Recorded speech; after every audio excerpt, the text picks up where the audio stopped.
नमस्कार दोस्तों, मेरा नाम डॉक्टर रत्नानी है और मैं एक साइकियाट्रिस्ट मनोचिकित्सक हूँ और मैं गुजरात के भावनगर ज़िले में एज ए साइकियाट्रिस्ट मनोचिकित्सा की प्रैक्टिस करता हूँ। आज मैं इस वीडियो के माध्यम से आपसे मानसिक बीमारियों से जुड़ी लोगों में प्रचलित गलतफहमियों के बारे में और उससे जुड़ी हुई वैज्ञानिक हकीकतों के बारे में चर्चा करना चाहता हूँ। सबसे पहले मैं आपसे अपना एक अनुभव शेयर करूंगा। आज से 3-4 साल पहले जब मैं एमबीबीएस के छात्रों को पढ़ाया करता था, ये एमबीबीएस के छात्र जो आने वाले दिनों में डॉक्टर बनने वाले होते हैं और वो समाज में एज ए डॉक्टर की हैसियत से प्रैक्टिस करने वाले होते हैं, मैं उन छात्रों से मानसिक बीमारियों के विषय में चर्चा करते वक्त ये एक सवाल अक्सर पूछा करता था कि आपको क्या लगता है मानसिक बीमारी के बारे में जो आज हम पढ़ रहे हैं वो आपको आने वाले दिनों में कैसे उपयोगी होगा। तो उसके जो मुझे जवाब मिलते थे वो चौंकाने वाले होते थे। जैसे कि कोई छात्र ऐसा बताता था कि हमें कभी कोई मानसिक बीमारी का मरीज मिलेगा या साल में एक मरीज मिलेगा या महीने में एक मरीज मिलेगा।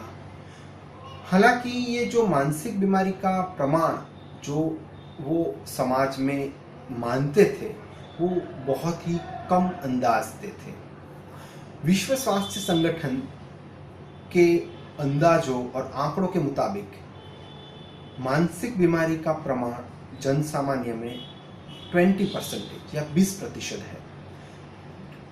20% लोग अपने जीवन काल में कभी न कभी एक बार या ज़्यादा बार कोई न कोई मानसिक बीमारी का शिकार बनते हैं और एक फैमिली डॉक्टर, फैमिली फिजिशियन जो प्रैक्टिस करते हैं वो अपने दिन की प्रैक्टिस में 20% मरीज ऐसे देखते हैं जो किसी न किसी मानसिक बीमारी से पीड़ित रहते हैं।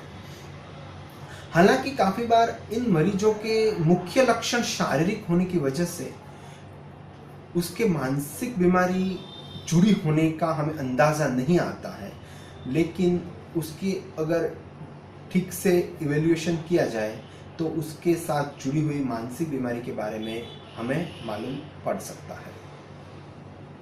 दूसरी बात, काफ़ी लोग ऐसा मानते हैं कि ये मानसिक बीमारियां पश्चिमी देशों की बीमारियां हैं या ये मानसिक बीमारियां शहरों की बीमारियां हैं, ये भारत जैसे देशों में या गांवों में कम पाई जाती हैं।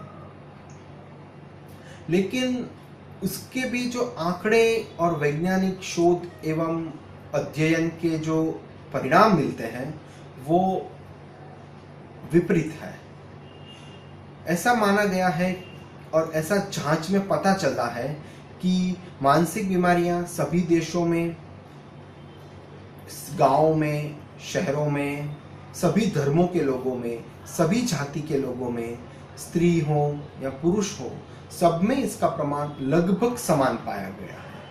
हालांकि कुछ शोध एवं संशोधन तो ऐसा बताते हैं कि स्त्रियों में पुरुषों से मुकाबले मानसिक बीमारी का प्रमाण ज़्यादा होता है या गांवों में शहरों के मुकाबले मानसिक बीमारी का प्रमाण ज़्यादा होता है। और एक लोगों में गलतफहमी इसके कारण के संबंधित है, जैसे कि तनाव मानसिक बीमारी का कारण है।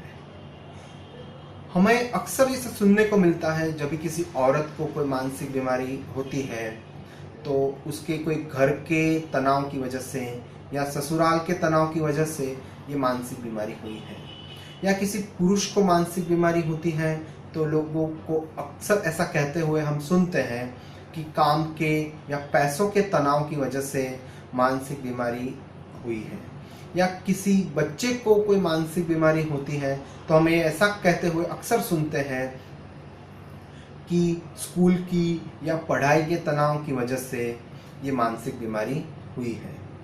लेकिन वैज्ञानिक तथ्यों और हकीकतों के अगर देखा जाए तो स्ट्रेस, तनाव मानसिक बीमारी का मुख्य कारण नहीं है। मानसिक बीमारी का मुख्य कारण जैविक है।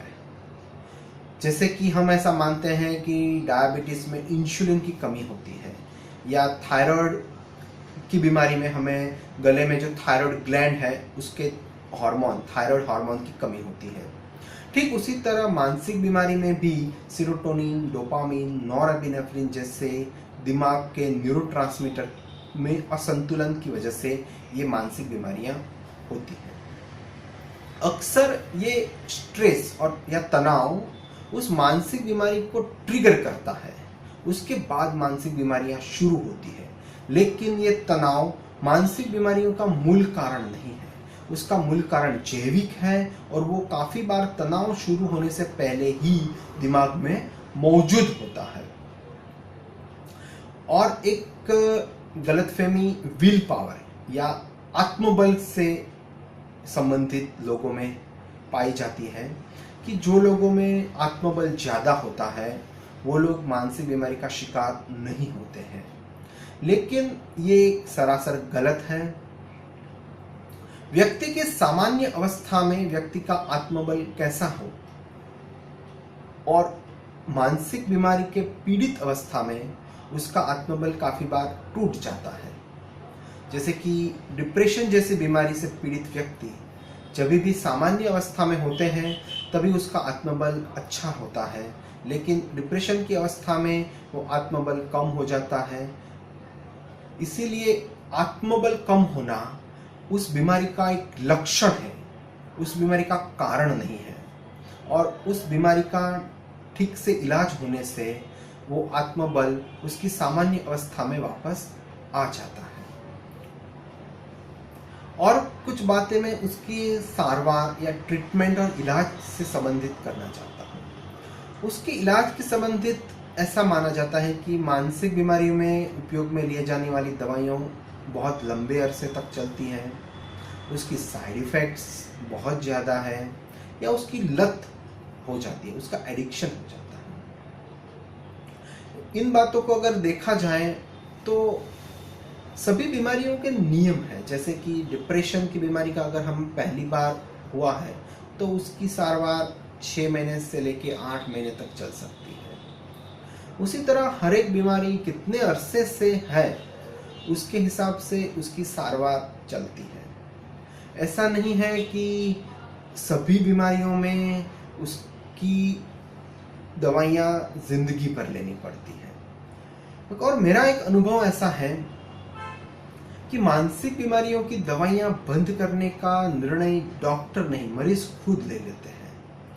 जैसे कि ये दवाई शुरू करने से 1, 1.5 या 2 महीने के अंदर अंदर मरीज बिल्कुल ठीक हो जाते हैं, उसकी बीमारियाँ ठीक हो जाती है, लेकिन उसकी दवाई का कोर्स चालू रखना पड़ता है। लेकिन उस दौरान काफ़ी बार मरीज खुद या उसके रिश्तेदार ऐसा तय कर लेते हैं कि अब बीमारी ठीक हो गई है तो हम दवाई बंद कर देते हैं, और वो फिर डॉक्टर से मिलने नहीं जाते हैं, खुद अपने हिसाब से दवाई बंद कर देते हैं। ऐसे केसेस में बीमारी वापस होने की संभावना ज़्यादा रहती है।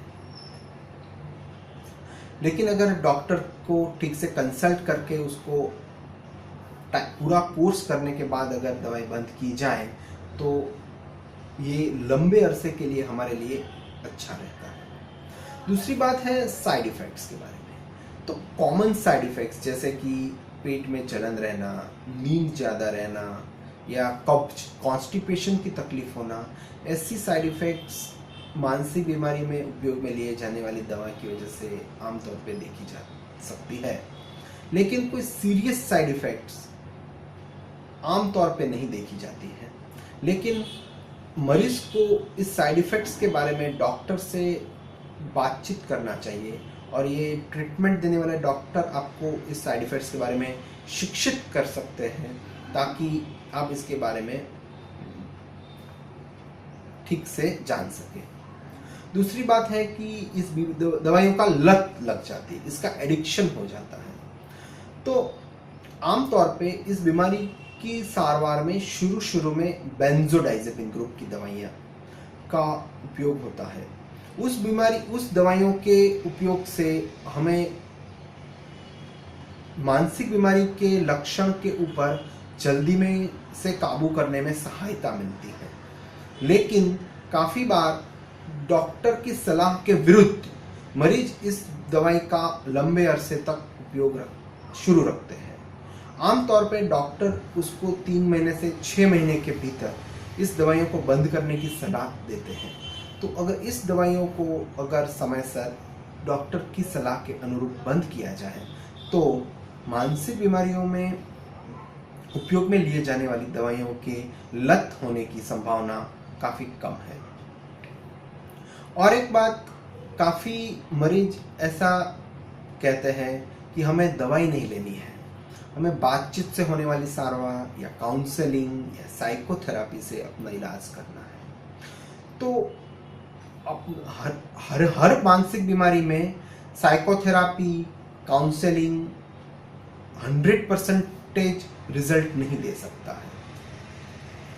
ये ट्रीटमेंट देने वाले डॉक्टर को ही डिसाइड करना रहता है कि हमें इस मरीज के लिए सिर्फ दवाइयों का यूज़ करना है या साइकोथेरेपी और काउंसलिंग का यूज़ करना हो रहता है या दोनों ही साथ में देने रहते हैं।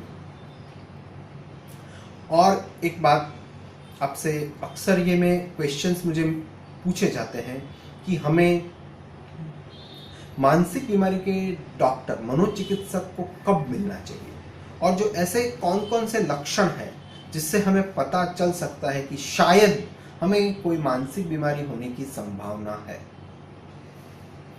उस लक्षण की हम चर्चा करेंगे। एक लक्षण है नींद कम आना, नींद आने में दिक्कत होना, या पहली नींद 2-3 घंटे ठीक से आ जाए, फिर नींद खुल जाए, फिर दोबारा नींद आने में तकलीफ होना। तो ये नींद की तकलीफ मानसिक बीमारी का कारण होने की संभावना है। दूसरी बात, काम में मज़ा नहीं आता है, हम ठीक से काम नहीं कर पाते हैं। हम जो पहले जो काम करते थे, पहले जो हमें काम का उत्साह रहता था, वो हम अभी इतना काम में मज़ा नहीं आता है। तो ये मानसिक बीमारी का लक्षण होने की संभावना है। दूसरा, विचार बहुत आना, कंसंट्रेशन ना कर पाना, बेध्यान रहना, गुस्सा बहुत आना, याददाश्त कम हो जाना, ये सब मानसिक बीमारी होने की कॉमन कारण है। और ये अगर आपको उन सब में से कोई लक्षण हो रहा है तो आपको मानसिक बीमारी के डॉक्टर को मिलना चाहिए और अपने बीमारी के बारे में जानने की कोशिश करनी चाहिए। तो इस वीडियो में इतना ही। हम आने वाले वीडियो में विविध मानसिक बीमारियों के बारे में के लक्षण और उसके ट्रीटमेंट ऑप्शन के बारे में और चर्चा करेंगे। आपको ये वीडियो कैसा लगा, इसके बारे में आप मुझे ईमेल कर सकते हैं या आप नीचे कमेंट बॉक्स में अपने कमेंट्स दे सकते हैं। और आप आने वाले वीडियो में कौन से बारे में या कौन से विषय के बारे में नए वीडियोस चाहते हैं, उसके बारे में भी आप अपने सजेशंस दे सकते हैं। Thank you very much. Good bye.